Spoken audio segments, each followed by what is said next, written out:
Hello, you're watching Daily News on Allnews Nigeria. I am Opeyemi Olugbemi. Here are the headlines for today.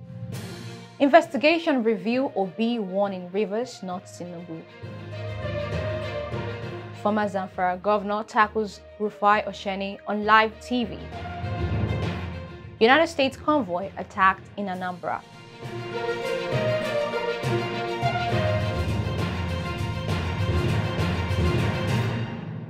Welcome back. Now the news. An investigation by the British Broadcasting Corporation (BBC) on the February 25 Nigeria's presidential election has found evidence suggesting a lot of results may have been manipulated. The BBC investigation uncovered significant anomalies in Rivers State, a key battleground, saying there are questions over the identity of an election official who read out some of the unexplained results. It was reported on March 1, 2023 that the chairman of the Independent National Electoral Commission, INEC, Professor Mahmood Yakubu, declared the presidential candidate of the ruling All Progressives Congress, APC, Bola Tinubu, as the winner and declared him as the president-elect. Although the INEC results viewing portal does not yet have all results from all polling units in the state, the BBC reports that from the results available, Tinubu did not garner the most votes in the state, contrary to claims by Rivers State Governor Nyesom Wike that he worked for the victory of the former Lagos governor. When he said he will deliver Rivers to APC, I started wondering how. APC have never made 25% in Rivers. How can this man pull this magic? After reviewing results from over 6,000 polling units, the BBC said they found an increase of just over 100,000 in Mr. Tinubu's votes in the official declaration when compared with other polling unit stations, almost doubling its total in the state. In Oyingbo local government area, there was a clear case of manipulation. For the first time in the Nigerian election, BBC recalled that photographs of the polling station results sheets were published online by the Electoral Commission, which made it possible to add up all the polling station sheets and to compare them with the results declared at the state level.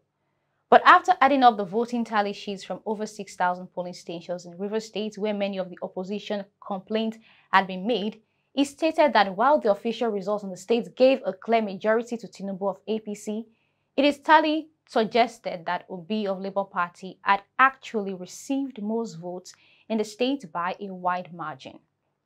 However, it noted that although he searched through the election websites for every single one of the over 6,000 polling stations in Rivers State, it was not able to obtain results from all of them. The BBC explained that some were incorrectly uploaded, others were missing even after a month from the date of polling, stressing that for about 5% of polling stations, the photos of tally sheets were too blurred to read. Moving on to the next news, as the tussle for the office of the Senate President continues to gather steam ahead of the 10th National Assembly, a mild drama has ensued between the All Progressives Congress chieftain and ZAMFARA lawmaker Senator Abdulaziz Abubakar Yari and popular Arise TV presenter RUFAI OSENI during a live interview. Yari, who is also gunning for the Senate presidency, was a guest on Arise TV's The Morning Show on Tuesday to discuss his plans for Nigerians should he occupy the nation's third highest political office. However, a few minutes into the interview, RUFAI asked the lawmaker to explain why he wants to be Senate president, because ZAMFARA State, which he governed for 8 years, still ranks amongst the top states with the highest number of poor Nigerians in the country. You want to be Senate president, but you were governor of ZAMFARA State. Yeah. That is still part of the poorest states in this country. 92% poverty. Those are the numbers coming out of ZAMFARA State. One of the highest as regards people impoverished in this country. Little or no, very little minimal development.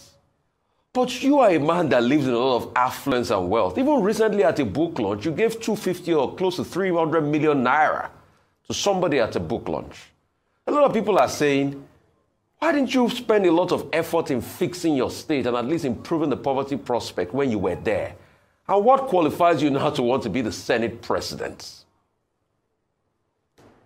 What does ZAMFARA State have to do with Senate President. Your hitherto record. And this one you are talking about. That's what it is. Your record. What does that, your record. Excuse me. What does that? Excuse me. Mr. Yari, that's the record you'll be judged by. That's the record you'll be judged by.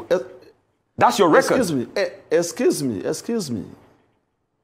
What does that happen? Before me, how many governors governed Zamfara State? So what did you do to change it? Am I the first governor in Zamfara State? So what did you do to change it in your time? Because that's your record. I'm not. I am not.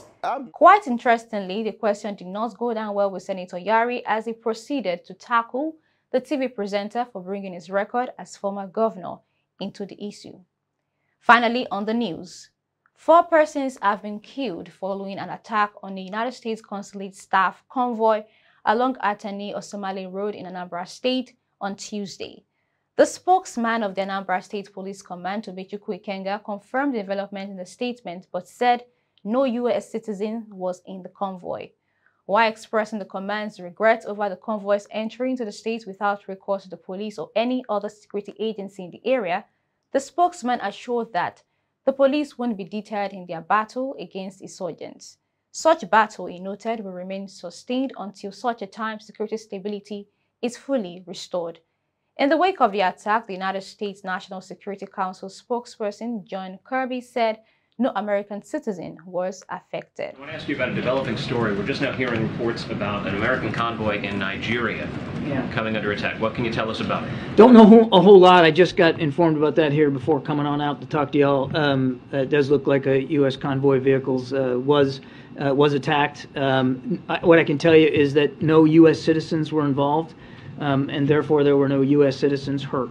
But we are aware of some casualties, perhaps even some killed.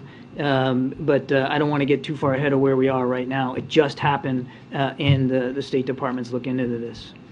The incident is the latest in a series of attacks in Anambra. In recent times, there have been targeted assaults on security and government facilities and high-profile people or organizations in the state. While no group has claimed the attack, security agencies say they are battle-ready to take on the perpetrators. And that's it on today's news. For more updates, kindly follow us on all social media platforms displayed on the screen. We'll be back with more news updates. Until then, stay tuned. I am Opeyemi Olubemi. Do have a nice day.